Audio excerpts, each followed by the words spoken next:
नमस्कार दोस्तों, मेरा नाम है विमल सिंह बालाजी। स्टडी अड्डा में आपका स्वागत है। आज तारीख है आपकी 29 सितंबर 2022 की। शिक्षा संबंधित क्या सभी अपडेट हैं कि करके सभी की बात करते हैं और लास्ट में सभी करंट अफेयर की बात करेंगे। आज काफी इंपॉर्टेंट सभी करंट अफेयर हैं। तो आज की जो करंट अफेयर है उनको आप आने वाले जो भी एग्जाम है उनके लिए समझ लीजिए कि एक ना एक क्वेश्चन जरूर फंसेगा। तो इसको जरूर रट लीजिएगा और टेलीग्राम चैनल पर मैं सभी करंट अफेयर आपको भेज भी दूंगा। तो सबसे पहली अपडेट है, एसटीएफ ने मांगी टॉपर्स की सूची, ब्लैकलिस्ट होंगे संदिग्ध। यहाँ पर लेखपाल भर्ती परीक्षा को लेकर के बात की गई है। कल मैंने आपको बताया था कि इसमें और भी धांधली खुलती चली जा रही है और इसी में ही एक नए फैसलों के लेकर बताया गया है कि एसटीएफ जो है, जो भी यहाँ पर टॉपर्स होंगे उसमें जो भी संदिग्ध होंगे उनकी सूची मंगाई जाएगी और उसके अकॉर्डिंग बताया गया था कि उनमें जो है उनको ब्लैकलिस्ट जो है वो किया जाएगा। वही देखिए यहाँ पर लिखा है 15,000 टॉपर्स की सूची मांगी है। हालांकि अभी तक कॉपी नहीं जांची गई है। रिजल्ट घोषित कर एसटीएफ को सूची उपलब्ध जो है वो कराई जाएगी। अगर इस दौरान कोई संदिग्ध अभ्यर्थी मिलता है तो उसे आयोग की ओर से ब्लैकलिस्ट किया जाएगा। एसटीएफ की ओर से पत्राचार करके जो है कुछ और भी डाटा मांगा गया जो उन्हें उपलब्ध कराया जा रहा है। इससे पहले भी कुछ जानकारी मांगी गई थी जिन्हें आयोग ने एसटीएफ को जो है वो सौंप दिया था। बाकी देखिए लास्ट में ये भी बताया गया, आरोपित जो भी थे उन्होंने सॉल्वर को बिठाने के लिए प्रति अभ्यर्थी 10-10 लाख रुपए जो है वो दिए थे। कोई भी भर्ती परीक्षा बच नहीं रही है इस प्रकार की नकल की घटनाओं से। अगली अपडेट देखते हैं, 6.47 लाख हेड कांस्टेबल भर्ती परीक्षा देंगे। प्रयागराज से न्यूज है, कानपुर में सबसे ज्यादा अभ्यर्थी हैं और यहाँ पर जो अवधि है कितने से कितने टाइमिंग है वो भी लिखी हुई है, टोटल अभ्यर्थियों की संख्या भी लिखी है। अगली अपडेट है, एमएस में 5 सीटों को मंजूरी। नेट और बिहार पीसीएस प्री की तारीख जो है आपस में टकराई। प्रयागराज से जो है वो न्यूज है और संस्थाओं की मनमानी के कारण छात्रों को एक परीक्षा छोड़नी पड़ेगी। 10 दिव्यांग बच्चों पर रखना होगा एक विशेष शिक्षक। प्रयागराज से जो है वो न्यूज है। 15 उच्च प्राथमिक बच्चों पर एक विशेष शिक्षक और 5 किलोमीटर में 4 स्कूलों का क्लस्टर भी रखेंगे एक शिक्षक। पीसीएस मेंस में पूछी गई लोक जो गीत हैं उनकी जो है वो विशेषताएं। प्रयागराज से न्यूज है। लोक सेवा आयोग जो है उसकी बात की गई है। यूपी स्पेशल पर भी काफी प्रश्न पूछे गए हैं, वो भी यहाँ पर बताया गया है। 8 प्रश्न उत्तर प्रदेश से जो है वो जुड़े थे। दोनों प्रश्न पत्रों में कुल 40 प्रश्न पूछे गए थे और उत्तर प्रदेश में मनाए जाने वाले विभिन्न त्योहारों का उल्लेख भी इसमें पूछा गया था। हेरिटेज आर्क जो है वो आर्क क्या है और पर्यटन संभावनाएं दृष्टि से यूपी के बारे में। हार्ड कॉपी के फेयर में परीक्षा से वंचित। प्रयागराज से न्यूज है। पीसीएस 2022 परीक्षा के आवेदन की हार्ड कॉपी आयोग में जमा ना कर पाने के कारण लगभग 150 अभ्यर्थी प्रारंभिक परीक्षा में सफल होने के बाद भी मुख्य परीक्षा में शामिल होने से वंचित रहे हैं। अगली अपडेट है, शिक्षकों की जो तबादला नीति है वो जारी कर भूल गए जो है वो अफसर।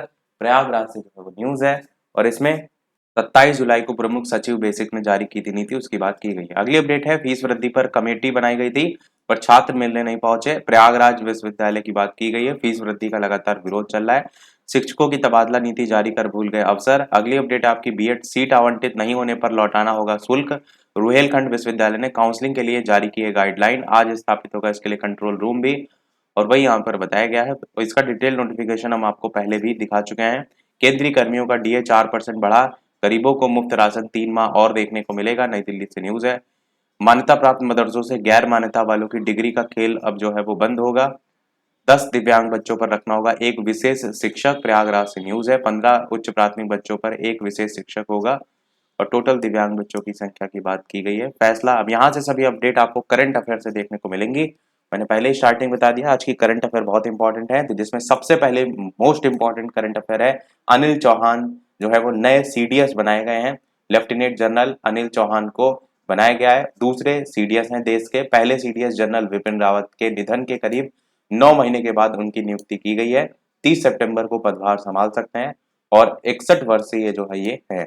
इनका नाम आपको रटना है, अनिल चौहान।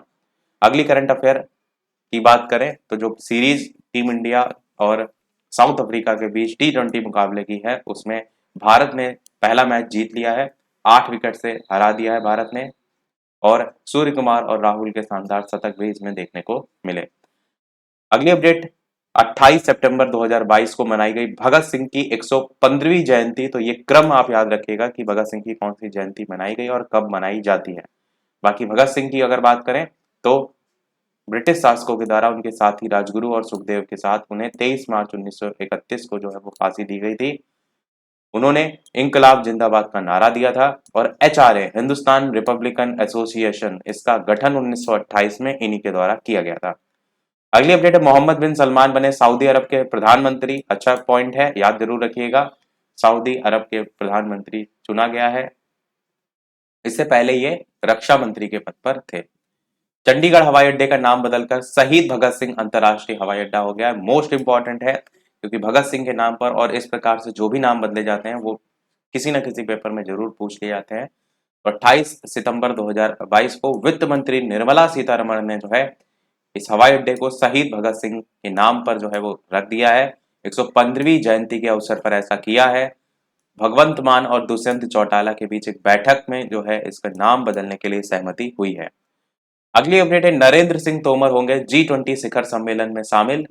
केंद्रीय कृषि और किसान कल्याण मंत्री जो हैं उनको लेकर के बताया गया है। इंडोनेशिया वर्तमान में G20 का अध्यक्ष है। अगली अपडेट है, गुलाम नबी आजाद ने बनाई नई राजनीतिक पार्टी डेमोक्रेटिक आजाद पार्टी, ये नाम है।